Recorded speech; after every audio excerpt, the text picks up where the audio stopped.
Hey, this is Jason Holzer with 40 Athletes. And if you really want to learn how to level up your life, you should listen to the Time to Shine Today podcast with my good friend, Scott Ferguson.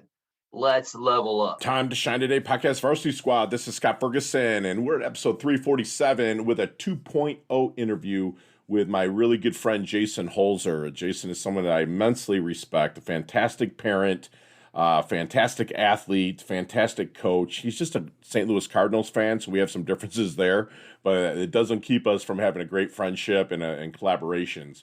And this one, we even go much deeper into the parent-kid relationship and how you can stay bonded and close while still competing through life. So if you're a parent out there, or even if you're a kid, break out your digital note taker or your pen and pad and sit back and relax, because there's just fantastic knowledge nuggets that my good friend Jason drops. And if you like this episode, please hit that thumbs up or subscribe or leave us a review. That'd be a fantastic thing. It helps our sponsors and affiliates. So without further ado, here is again 2.0 interview with my good friend Jason Holzer from 4D Athletes. Let's level up.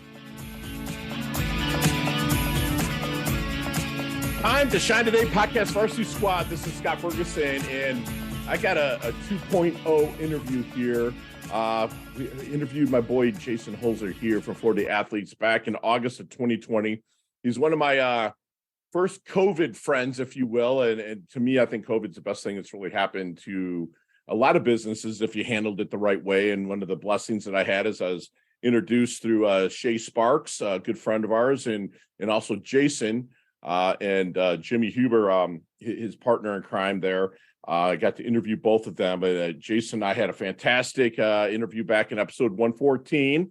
And we're by the time Jason drops, we'll be pushing in the 350s and 360s. So there's a lot for me and Jason to catch up on. We, text, here and there and chat with each other. But the things that he's doing for the children and the youth in the future is above reproach, man. And I'm so proud of him. And other than being a Cardinals fan, he's spot on everything, man. So Jason, brother, just welcome back, man. Thank you so much for coming on. It was nice to catch up with you off camera, off mic for a little bit, but tell us a little bit about what's going on with you, brother.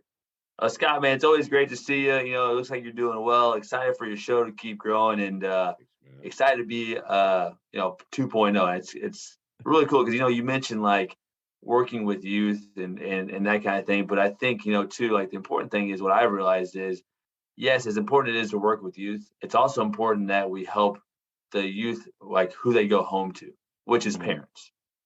Because parents, as much as we try to teach our youth in school and sports and extracurriculars, like their home life really dictates a lot of their, who they show up as, right? So, a lot of it too is like we're working with kids, but now we've found this like connection with parents that like, man, we really want to, how can we serve them better? Right. Because we can serve them better, then kids get better, then everybody gets better. Yeah. And I love that. Like it starts with, I guess, the root system of the parents.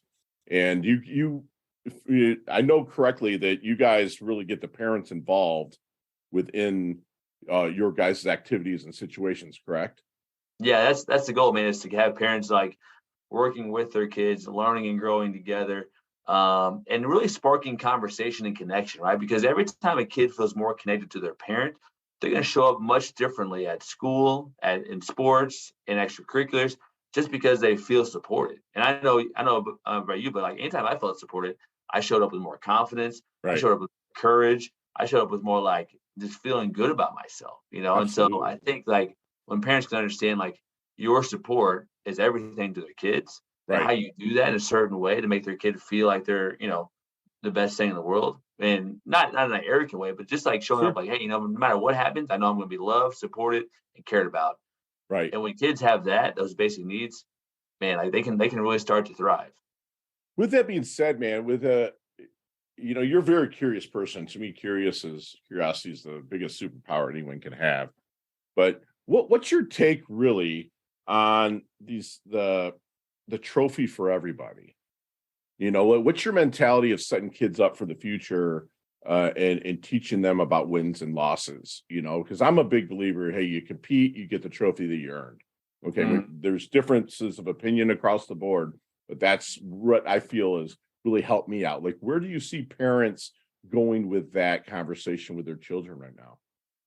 Yeah, I think if you can help your kids win the game within, and what I mean by that is like, there's a lot of people struggling with anxiety, depression, lack of self-worth, overthinking, doubting themselves.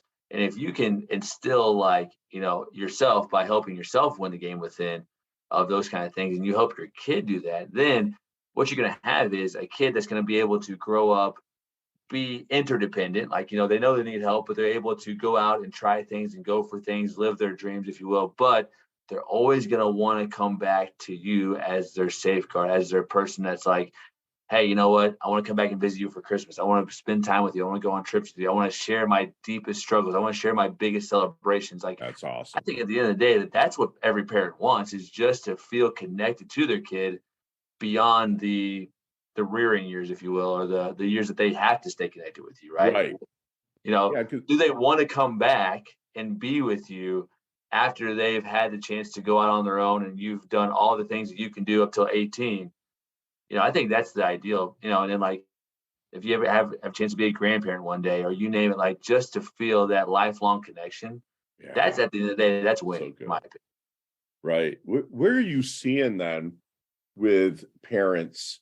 I don't know if I want to call it maybe a blind spot, but kind of like a disconnect with the children. Not so much the people that you're working with, but maybe the people that are first coming in to 4D athletes, right? Where do you think the biggest disconnect between parents and their children is right now? I think they're not asking enough questions about what kids are truly interested in. And I think they're putting a lot of pressure on their kids to perform, because I think subconsciously they feel like, I'm just using sports as an example because that's Please do. arena That's I what we're live in. about, man. It's 4D athletes, right? Yeah. And I think like there's so much pressure on their kids to perform a certain way, or, be on a certain team, or play year round, or whatever. Like kids, like they feel so much pressure that it's not fun anymore. Sure. Or the car ride home is more like talking about what they did wrong or what they could have done better, as opposed to praising effort, as opposed to saying things like, hey, you know what? I just loved watching you play. Yeah, Like, man. it was a joy for me just to see you get out there. I know you tried your best. I know you all came up a little bit short, but man, it was fun to see you out Right. there. And I think that in itself is like, oh, so I don't have to do a certain thing to like get your appraisal or to get your approval. I can just go out and live my best life and try my best, and that's good enough. Like, I think that's where you get a lot of great parenting, a lot of great connections whenever kids aren't expected to score 5 goals or to hit 2 home runs or to score 30 points or whatever it is. I mean, so and a lot of it too, I think parents are like, well, I missed out on my sports opportunity, so my kid's a great avenue for me to relive the dreams that I wish I had. Vicariously through that, right? Yeah. Yeah. When I was like, is that your kid's dream? What if your kid's dream is to build robots? Or what if your kid's dream is to be a great artist? And they just use sports as a social avenue, right? Like, Right. we don't ask our kids, like, hey, why do you want to play sports in the first place? Right. What's the goal? And if it's simply just my friends are doing it, I should be trying to sign them up for all these like private trainings with all these coaches that are, because they're going to hate it. Right. So I think also getting clear on like, what's the goal here? What is sports going to do for us? Not what is sports going to do to us. Ooh, I love that, man. And the kids these days, or even when I was younger, they're told no by the time they're 13, 135,000 times on average. Okay.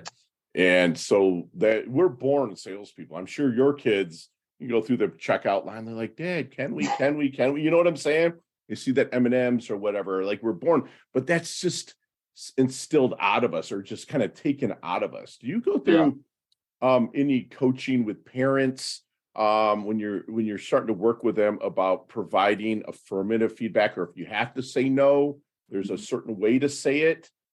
Because that's just what I've came across with my coaching of parents. I don't do it from like an athlete's level, but I just hear no a lot. And I was told no a ton. It took a friend of mine whose parents encouraged him Because I believe that's the biggest gift you can give a child is encouragement, period. Yeah, encouragement. And then, and I've done a deep dive in parenting and study from a lot of great people just because I wanted to figure out for myself because my kids are 6 and 3, right? And I was going down this path of like, man, this is frustrating. And like, you don't get a manual on this kind of stuff. It's just like, hey, you know what? Most people parent how they were parented. And there's a lot of great stuff my parents did, but there's also some things of like, is there a way to evolve parenting? Because, we as humans, it's natural for us to evolve, right? So it's like, there's some things like, value systems, things that I take away from my parents did for me, like doing the right thing, integrity, like that kind of stuff. All those kind of things are important. But I was like, I didn't feel like I had much of a voice growing up. And it wasn't like something that my parents did intentionally. I just felt like, you know what? I'm the oldest kid. I got to be the most helpful, follow the rules, you name it. And so I was like, that's all good and fine. But as I got older, I was nervous to speak up a little bit as a kid. I wasn't as great at advocating for myself either. Right. So I'm like, what can I do for my kids to help them be a great advocate? And so when they asked something and I was like, I have to tell them no. First, I respond by asking them a question. I'm like, do you think this is going to make you better, healthier, or is it going to benefit somebody else? And if the answer is no, how do you handle it? And he's like, no, but I still want it. I was like, fair, it's candy. Okay, yeah. So then it opens up another conversation of like, there's things that we want and there's things that we need, right? So sometimes the things that we want, I know you like to run fast. Is that going to help you run faster? Is candy help you run I like faster? it, man. Yeah. And so I just like, and like, and he's like, no, probably not, Dad. And you can see like the disappointed face. I was like, okay, like, hey, buddy, now that you know, I'm gonna let you make this decision. And every once in a while, I was like, I'll let him make the decision. Yeah. Not know that he has the full understanding of like what's going on. Love it, and man. He still chooses it. I was like, okay, man, I just want you to know, like, this is probably not gonna help you run faster. It's like, I know, but I really want it. I was like, okay. Because I think what we want to do is like, we don't want to create a kid that's just gonna rebel because they was like, no. Because whenever they make their own choices, then what we've seen is the rebound effect. Kids just go nuts, right? On stuff. So, and what we found out is like, he will now, this is crazy. I don't know. I mean, I don't know if this is like something that we did per se or what, but he's like, Dad, can I have some celery for a snack? It has a lot to do with what you're saying, man. And I wonder, and I wonder if it's like, okay, since he feels like he's able to make his own choices more, so he has a say in what he gets to choose to eat. He's realizing that, what that does to, he's like, even told me the other day, he's like, Dad, I don't even know if I can do that much. I was like, okay, and no matter what he says, I always try to stay as monotone as possible. Like never like too excited to, okay, man, and I was like, well, tell me more. What do you think about that? And just, I think the more that we can ask questions to get into what's going on in their mind, it helps me direct the way that I parent, if that makes sense. Love it. Now, sometimes there's some absolutes like, hey, buddy, this is for your safety, so Daddy has to say no on this. Gotta know, yeah. I love it. But at least you're explaining it to him, Jay, that it's a safety thing versus, me not wanting you to have it. And it's not good for you. Right. And I got to ask you, and we can cut this part out if it goes too deep for you. But, your father took his life. I've went through it with my little brother and stuff. How much of that really encapsulates who you are now, wanting to work with parents with their children? I mean, fatherhood, yeah. I've always wanted to be a dad, right? And that's something that I was like super excited about. But losing my dad, I think I realized how important a great dad is in a kid's life. And what I mean by a great dad means like you're there, you're giving your best effort every day. Like nobody's meant to be perfect, but are you showing up? Are you trying? If you mess up, do you like, hey man, like I tell my sons, I'm like, look, Daddy messed up on this. My bad, buddy. Like I raised my voice too loud at you. I was frustrated. I had a tough day at work, things. So even when I do mess up, I let them know, like if I was too hard on them or, that kind of stuff. Because, we as parents, we have our own issues and things that go on throughout the day and stuff. But I think the key thing is like fatherhood. They've done studies on how much more successful kids are that have present fathers that are engaged. Thank you. And you don't, like I said, nobody's perfect at this, but just show up, man. Like just show up. And, you don't have to, like I said, you don't have to be like the perfect person, Sure. but you just have to be available. I love it, man. Yeah, I'm actually typing that out, man. Don't be perfect, available, man. It's so true. And my father, we're best friends and stuff like that. But he worked on the line at General Motors, and he wasn't able to make my sporting events, which actually, I think, excelled me to want to be like, hey, look at the paper. I made the paper. I'm saying that. But at the same time, there was one wrestling match. It was against a super arch rival. Both of our high schools were on the same campus. You'd actually see the guy that you're wrestling against that day. And I got lucky, and I stuck, and I pinned him. And I just kind of looked up the audience saying, oh, man, there's my dad. Bro, there was nothing like that. And he's just like clapping and going nuts. And, he made the time to make it to the rivalry one. And I just love that you're just saying, hey, be present for your child, even if you can't so much physically be there, because there are some parents, especially in this day and age and economy and whatnot, they got to work, right? Yeah. No, they have to. And how do you go about those parents that like maybe have latchkey children?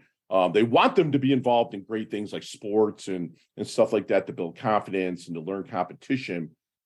But like, how do you work with those parents, Jason, that really have to be absentee because maybe they're a single father, a widow or widower? Like, how do you work with them?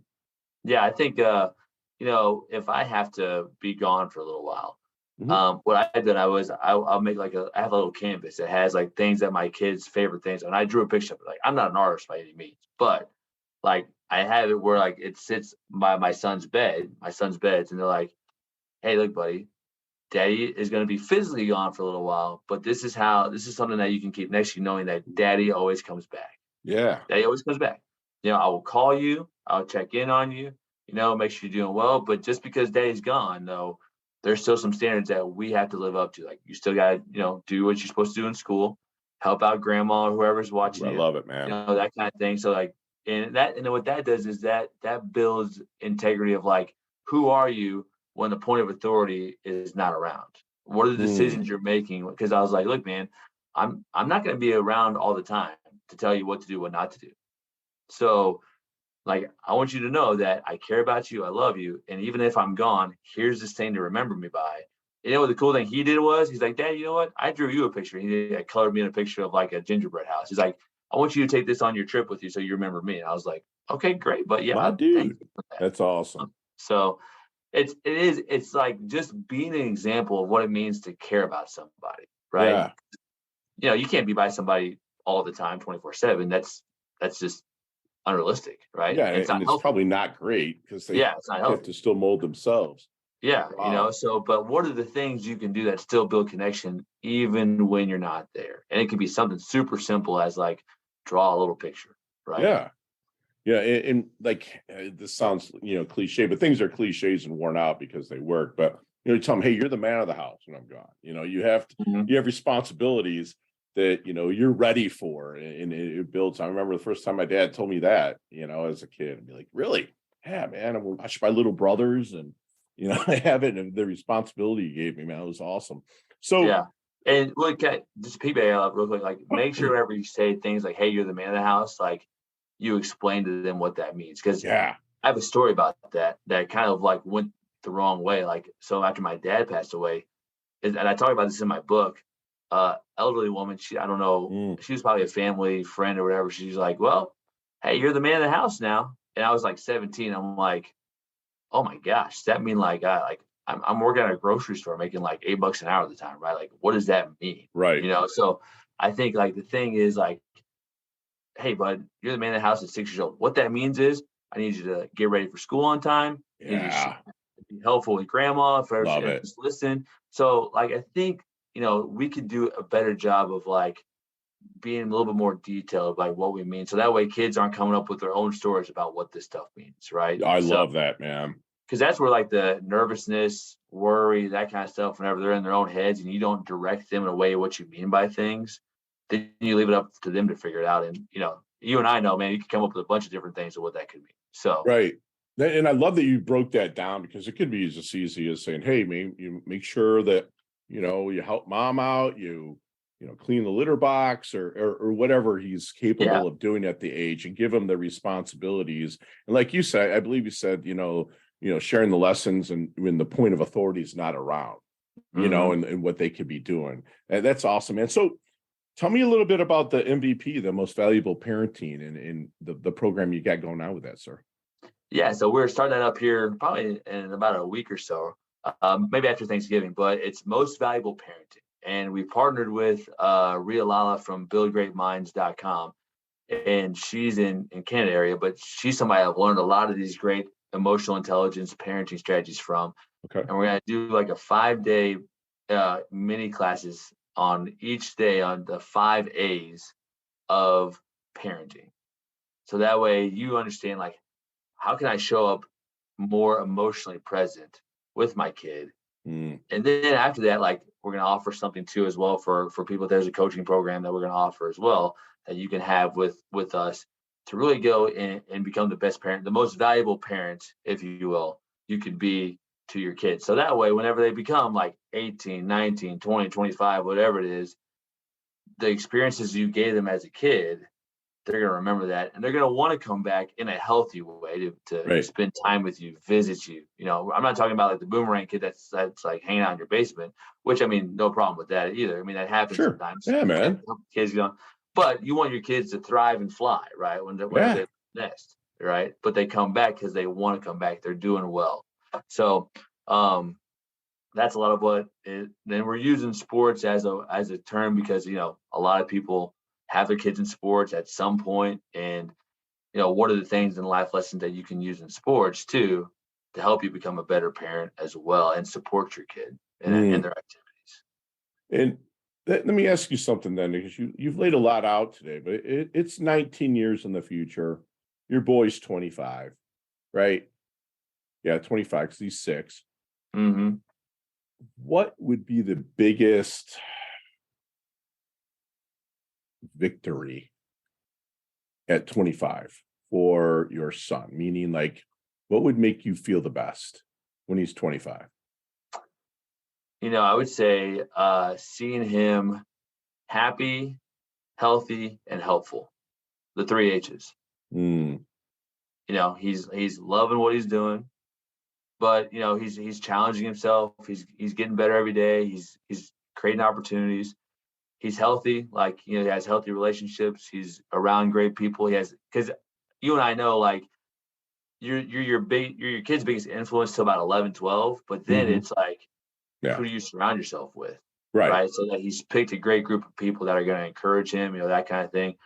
And then, like, who is he helping, right? Who right. is he? How is he making the world a better place? And then I think, Oof. and then obviously, like, another thing with that would be like home. The fourth age would be like he calls, he Right. connects, hey, let's go do Yeah, something. Whether it's like, let's go pick up a new sport like golf, or let's go catch a sure. movie, or hey, come fly out and hang out with me for a weekend, or whatever it Yeah. is. So I think those four things at the end of the day, Oh, whatever he's he's doing, gonna as long as he's father and like you, Jason. I'm not trying to blow smoke, but you guys are gonna be tight. You guys will be coming down to Abaco and catching St. Louis Cardinal, spring training games and whatnot.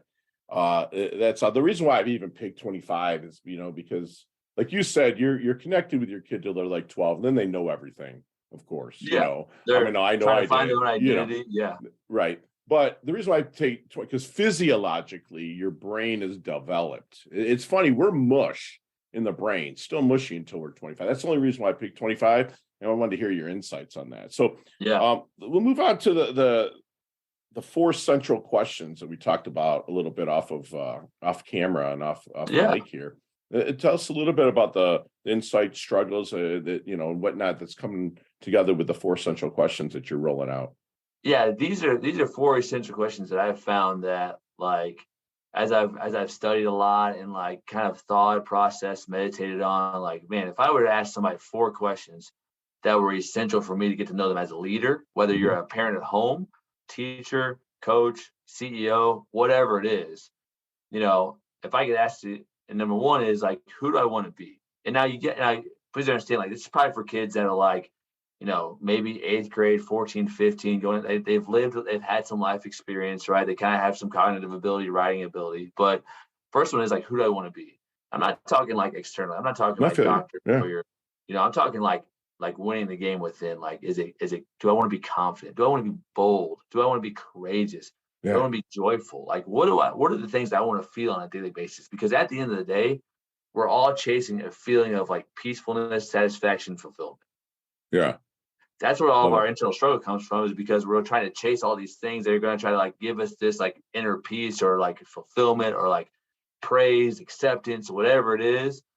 And that's why we feel so empty, is because we're trying to chase. Ooh, love And it. it Yeah. fills for a little while, but then that chase, monster comes again. And it's like, oh man, okay, what's Gotta next? keep going. What's Yeah. next? What's next? We all Almost like understand running that into the top of one mountain is the beginning of another one for Yeah. the successful. But like what you were saying is like chasing it instead of like really dialing it in and climbing up. How about number 2?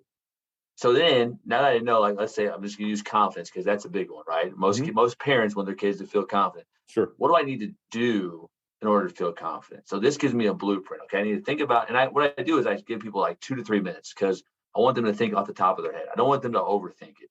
Okay, so maybe it's like study somebody that's really confident. Maybe it's famous athlete that they see as confident. Maybe it's an actor. Maybe it's somebody in their life. Okay, so maybe it's a book I need to read or whatever it is. That what do I need to do to help me develop confidence? So these are the action steps. Then the third question is, and they all build off of each other. So this is like the foundation is like, who do I want to be? I can see it. Yeah. Next one, what do I need to do to make that happen now? Now that the seed's been planted, you've been fertilizing it, right? So what do I do? What will I have? What will manifest from it? Well, I'll have probably better relationships if I'm confident. I'll probably have more opportunities in life. I'll Love feel this, better dude. about So myself. good. So these, and then it helps people like see like, oh, that's what I'll have if I do this, if I want to be this. And then the last piece is like that completes the circle is, what can I give back? If I'm confident, maybe I can start a foundation. Maybe I can go out and build a startup that's going to change the world. I can give back. I can truly like make a difference and live on purpose, right? And then, because the more that we're able to give back, the more that we feel like we're on purpose, the more we feel more fulfilled in our lives, and we feel better about ourselves. Living on purpose. So it's a it. mental health piece. It's a living on purpose piece, right? So, and then as a leader, you can have people do that. Maybe whether it's the janitor, whether it's whoever it is, your admin assistant, and you can look at that and say, oh, you know what? Scott said he wants to feel more joyful. Okay, what are some resources I could help him out with? Maybe feel more joyful. Hey, why don't you go learn how to meditate? Here's this conference here, or here's this. You know what? Why don't you take you and your wife and you all go to that, and then check it out. Let me see what you think. I love it. Because then you have like everybody wants to know like, how can I be a better leader? How can I help the people that are working for me? How can I help the people that I'm coaching? You know what? This can give you a blueprint without. And then if you have a conversation with them, like, hey, you know what? I saw that you said you want to be joyful here. How's that going for you? It's a conversation starter as well. Yeah. And people feel like you care about them because you took the time to read what they wrote down, and now you're asking them about it. And anybody that feels cared about will go 10 times further than somebody that's just absolutely. They'll unpack so much more, man. Yeah, that's awesome, dude. I love that. It's a fantastic blueprint of really anything in life. Just doesn't have to be kids or parents. I mean, anything. Any leader you have. I love it, man. I might incorporate a little bit of that into my own coaching, sessions and stuff with my clients, because I get, it's a proven track record with those 4 questions. So, Jason, we got to kind of move it along a little bit, and I'd be remiss not to take you through our leveling up lightning round again. Okay, I added a couple questions for you. Okay, and again, no explanations. You got 5 seconds to answer them. No explanations. You ready to level up? Let's go. I'm ready. Here we go. Jason, what is the best leveling up advice you've ever received? Just get better every day. Love it. Share one of your personal habits that contributes to your success. Journaling. Beautiful. Your most commonly used emoji when you text? Thumbs up. Nicknames growing up? Spark plug. I love it. Never do that. Jaybird, spark plugs, Jaybird, because I have bird legs, right? Because I'm a pretty slender guy. So Jaybird and spark plug. I love it, man. Chess, checkers, or Monopoly? Checkers. Love it. Me too. Love it. Go-to ice cream flavor. Ooh, Moose Tracks. Dude, you are the second person today on interviews. I swear. You'll see. That's awesome. Moose Tracks that said that. There's a sandwich called the Spark Plug for Jason Holzer. What's on that sandwich? Build it for me. Burnt ends, provolone cheese, Ooh, and some nice pickles on there. nice. Favorite charity and organization like to give your time or money to, Jay? Movember. It's men's mental health. Yeah, baby. Good for you. And last question. I've asked you this before, but what's the best decade of music? 60s, 70s, 80s, or 90s? Whew. I gotta say early 2000s. Okay, very cool. And your let me just check here. Your favorite color still kind of yellow, gold, Orange. orange. Yeah. Okay, very cool, very cool, awesome. So Jay, how can we find you, bro? Yeah, so our website's 40athletes.com, and it's same with LinkedIn. You're watching on. Here we go, 4D baby. Instagram, Facebook. We're on all the YouTube. You name it. And then my personal one is in my Instagram is Jay Holzer, and then LinkedIn. I'm on LinkedIn as well. My personal LinkedIn too. Awesome. And all those will be in the show notes as well. And Jason, do me one solid here again and leave us with a knowledge nugget that we can take with us, internalize, and take action on. Yeah. I would say one thing that I've done recently is just be more present, like be where your feet are. And I know that's not my own. That's what I've heard multiple times. And so what I've started doing is when I get home from work, I put my phone in a different room. Yeah. Right. I try to do that much more often. Hell yeah. And just because my kids are going to be this little for so long, I'm like, man, it's going to fly by. It already has. So I'm with my wife, with my family, with the people that matter to me, Yeah. my students, just trying to be more where my feet are. Love and I'm it, not, man. I messed up and that kind of stuff, but I'm trying Sure. to get better every day about just being more present and being where my feet are. And I love it. And Squad Jason is always present when we're talking. I can just, if I was a fly on the wall, I could see him talking to parents and even the youth and being super present as well. It's important who the children go home to. And that's really paramount to Jason for helping to level up, from the roots with the parents. The home life dictates on who Jason reminded us that the home life dictates who the child's going to grow up to be. And everybody kind of shows up differently. And that's what's great about life. And that's where Jason can really dig in with the parents to help them level up their game, to bring their kids in to win the game within, to grow up. Jason's passion is to see these kids grow up to be interdependent, motivated, but also come back to the parents, to have a great relationship as they get older. Jason sees his son when he's 25 going out and visiting him, at his place, catching ball games and hanging out and having that connection. That's what he wants to see through 40 athletes. The parents have the connections with the children. He brought up, what can sports do for your child, not to them. So he wants the children to be passionate about that. He wants the parents to see that they're passionate about it as well, and he reminds us that, what you're doing, does it make you better, healthier, or benefit someone else? And they shouldn't say what you're doing, it's what you want. And he reminds us that, does it make you better, healthier, benefit someone else? And as a parent, he wants you to show up for your kids if it's possible. He wants you to own the mistakes that you make and be transparent, because the kids will feed off that and say, it's okay to make mistakes, just come back better. Okay. And basically, he gave us the 4 H's of healthy, happy, healthy, helpful, and also the home life. And he reminds us about the 4 essential questions, which is a fantastic blueprint, a playbook with, who do you want to be, or what do you need to do? What action you need to take to get that? What will manifest from this, and how can you give back? And you can't get any better. And he just really, for lack of a better term, dumbed it down for people like me to grasp that. Jason is somebody that, like Bobby Knight used to say, the more immortal you the more you mentor, the more immortal you become. And that's what Jason does. Is he's always mentoring, he's always lifting up, and people are going to remember my good friend Jason from this, because he's planting trees that he's never probably going to sit in the shade of. And he wants you to be more present in the moment. So many people have a foot in the future, a foot in the past, and they piss all over the present. Why don't we sit there in the present and really know where we're at? Be there now. Be present for your children. Be present for your spouse. Be present for yourself. And that's what my good friend Jason does. He's earned another varsity letter here at Time to Shine today. I really appreciate you coming on, man. I absolutely love your guts. You're humble, yet you're hungry. And I love collaborating with you, Jason. Thank you so much. Well, Scott, man, it's been great being on here, and I appreciate you having me on. It's always good to talk shop with you, man, because there's so much good that comes from it. So thanks, brother. We'll chat soon, my friend. Yep.